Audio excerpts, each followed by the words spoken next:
All right, let's take a look at Monza. I wanted to start off just saying that I really think the trick to going fast at Monza is actually how you use the brakes. In real life, the coaches I follow sometimes talk about the timing and rate of release of the brakes being very important how fast you go here.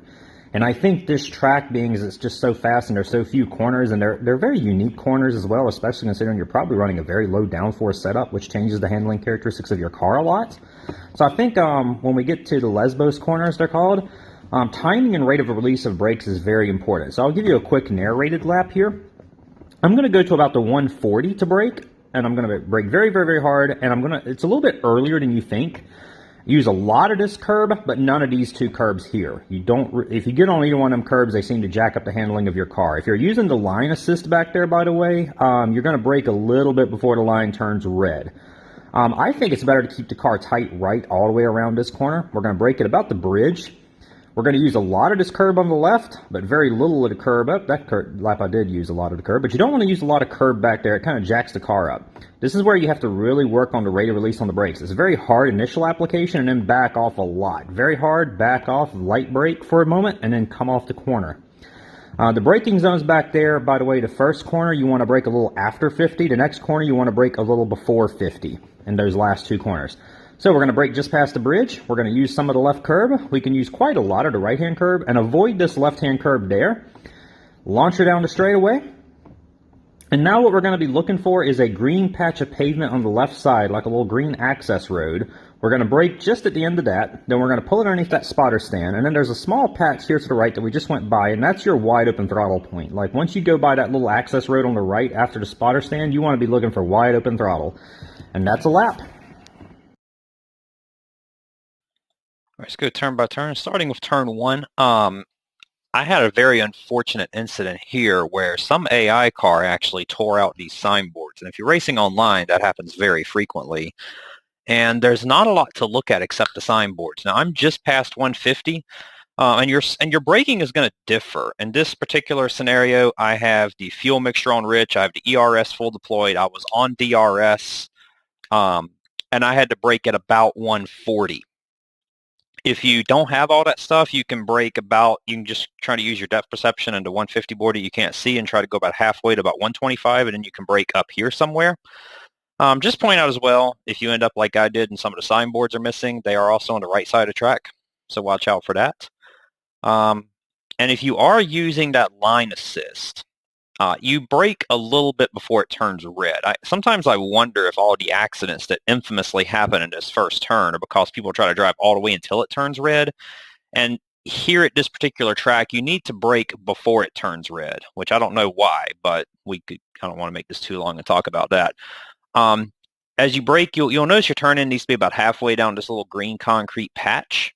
And you want to aim to put almost 4 tires over this curb. This is about perfect. The tires are just barely still on the verge line, which you can see under my suspension up here. I've got 2 tires over this curb. It does kind of upset the balance on the car a little bit and make it kind of jump up in the air a little, but that's fine. It's worth it for all the distance you're going to cut out and for the straighter arc you're going to have into this left-hander.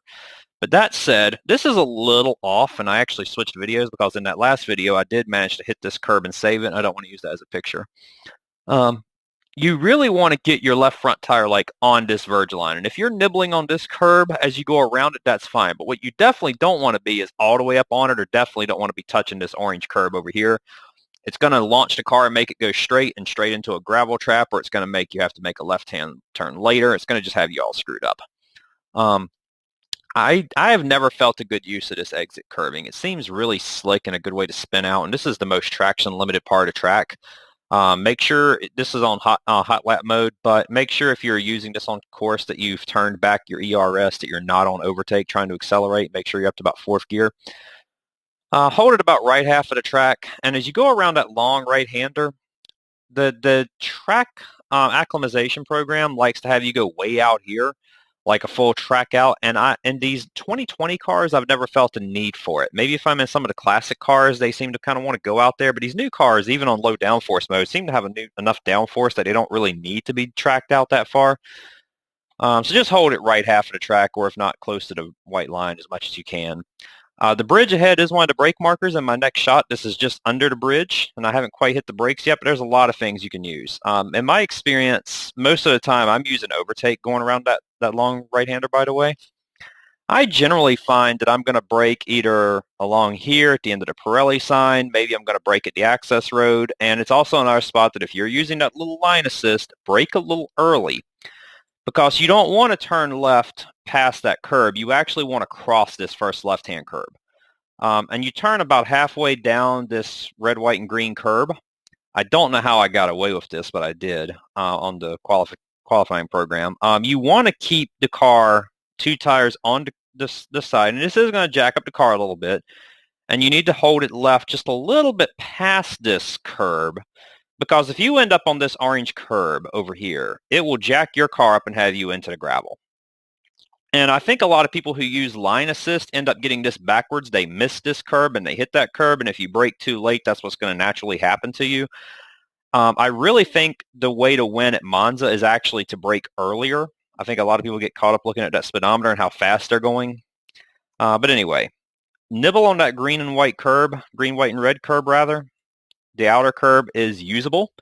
I really think you win Monza on the brakes though, and this is where you really need to watch out for it. Now, I did take the picture past the 50 board because you're going to go just past the 50 board, and then it's a very hard initial brake, followed by a lot of very strange trail braking and even tapping the gas for me. I've had a very difficult time making this into just one consistent brake zone, to be honest. It's a very sharp turn, but it's also cambered a little bit. It's almost like in the NASCAR world, a little bit of banked in your favor. And you're not going to turn at the access road, but you're going to aim to go towards the access road longer and kind of hold a straight braking zone momentarily. You can see this is the end of the access road right there. And I usually find myself kind of trail braking this a lot. Look that up separately if you need to. And then sometimes I find myself tapping the gas a little bit, trying to maintain speed. And it's really a corner that I still don't think I have figured out. I try to hold this curb as long as I can. And then get, as you can see here, I'm finally off the brakes and I'm getting back to power as I'm about halfway through the corner now, as I should be on the power. So hold the car to this curb as long as you can, but the car is going to naturally want to just suddenly kick you out, and it's almost going to like throw you into the rocks as the track flattens out. This outer curb is very usable, but you really want to find a timing and rhythm where you straighten up the wheel and the car just sort of carries out here on its own. This is a really good, easy spot to get crossed up and into those walls, and I think if this curb is either don't use it or have the wheel straight. If you're still trying to turn right as you go out here, it's going to send you sailing into a concrete wall. Now the next corner, whereas the last one I would say I kind of overdrive the entry, this one I want to underdrive it a little bit. A little bit of patience going into this the second Lesbos corner is going to take you a long way. So I brake at about 60 to 70 or so going into this corner, which is just my imaginary depth perception off the 50 board. And I actually turn relatively early too. It seems like the car understeers a lot here. Another thing to keep in mind is that these two corners, at least in the car and on approach, this one and the last corner, look very much alike, and they are not. I mean, look how much sharper the last corner is than this one. I'm going to go to fifth, maybe fourth gear. And what I kind of do is I aim to get on this green concrete, but most of the time the car is understeering and I don't make it. And trail braking this corner is also a really handy way to make it. And what I do here is that different corners take different ways too. And these last two, I find that a kind of a slow turn into the corner and just keep adding steering input seems to work for me. Whereas there's some corners, maybe you kind of snatch the car into the corner almost. But I'd have to do a video with my hands on a wheel to demonstrate that to you. Try to hold it around this curb a little longer than you think. And that way, instead of just slowly unwinding the wheel, you're going to do a really quick unwind of the wheel onto this straightaway. Right about time this banking kind of ends, so we're kind of on a banking and the track's going to flatten out on us real quick.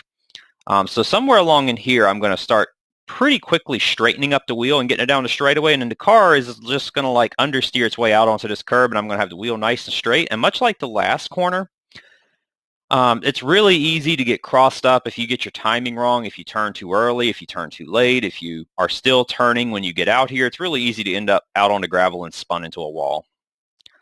So going down to next straightaway, there are two bridges. One is the old banked concrete. The second one is just like a little pedestrian bridge. This is under the second bridge. And again, there's lots of brake markers to use, and it will vary based on where you on DRS, where you full ERS, where you on rich fuel mode. So you could brake under the bridge right where I'm at now. Maybe if I'm on worn tires, for instance, I have to brake back here. I could be braking at the end of that guardrail at this access road, but I'm probably not going to be braking all the way at the 100 into red marks. I'm probably the latest I ever brake is at the grass, honestly. You want to bring the car in, and you can actually bring the car's left side tire up onto this green if you want to, but you don't want to hit the little parking curbs. So this is also an easy spot to get track limits called on you. And if you take this corner fast enough, where you're going to end up is two tires over here anyway, and you can see I'm barely on the track. And this is where you really want to be. And honestly, if you can hold this all the way around the corner, there's these little bump curbs things on this overflow. I don't know what they're called, honestly. And they're actually friendly. I mean, you can drive on them if you want to, if you have a soft enough suspension set up. And I've never had a problem with them, honestly. You would drive over them, hold this curb as long as you can, but one of the most evil curbs on this track is this one. This thing will jack your day up. If you catch it, you'll end up on the overflow likely, and then you're going to get track limits called on you. I mean, there's just a lot of ways this can go wrong. What I find is keep the car track right as long as you can, and then make a somewhat quick left turn to aim to be here. If you are consistently ending up on this concrete, then you need to back up a slide and figure out where you're turning and move your turn-in point later. I would aim to be on the verge line and not even be on these red, white, and green curbs. These are almost like a little dip in the track. You'll feel the car get a little bit change of direction as you hit these, but they won't jack the car up quite like getting all the way up on this green and white section will. If you do end up on the green and white section, be ready to lift and straighten the wheel and chase the car. Honestly, the best thing to do is just avoid the whole thing. And if you do end up happening to kiss the red, white, and green curbs, then good, they're fine. But I don't think, just due to the risk of this corner, that I would aim to do that lap after lap after lap. And just beware, if you do all this right, you really shouldn't need more than about 2 over this excess. And if you do find yourself 2 over the excess, then you may want to look at your timing and braking and rhythm here. I don't use the distance boards going into Parabolica this last turn. What I do use is it's a relatively large, and once you see it, you can't unsee it. There's this little green access road, and I brake just after I pass it. If I'm on worn tires or something, maybe I brake about where I'm at now. But I brake about in here somewhere. If I make it to the 50, it's probably too late. And your goal is to turn kind of late. I would say you start your turn about right in there somewhere, and you can already see between the words the little the spotter stand that I'm going to try to get under. At least I think that's what that is. And I want to almost aim to put the car under that spotter stand, but I mean, obviously you can't, there's grass, but I want to aim to be as close to that as I can. And once I pass the spotter stand, I will let the car, and the car is actually going to kind of do this on its own. The car is going to want to start going to the left half of the track, and that's fine. I would say you want to be halfway across the track or right half of the track, as just shortly after that stand, there is a little access road, and I use that to tell me when I can go wide open throttle. You see I'm kind of half throttle from the spotter stand to here, and once I go to about here or just past it, I'm going to slowly put my foot all the way to the floor over about 1 second or so, not slam it to the floor, and just let the car go back to wide open throttle, keep the wheel in it, and just make sure you're beware of track limits as you come off. And that's a lap of Monza, guys, and now I'll give you an uninterrupted lap. Thank you for watching.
Caution, caution.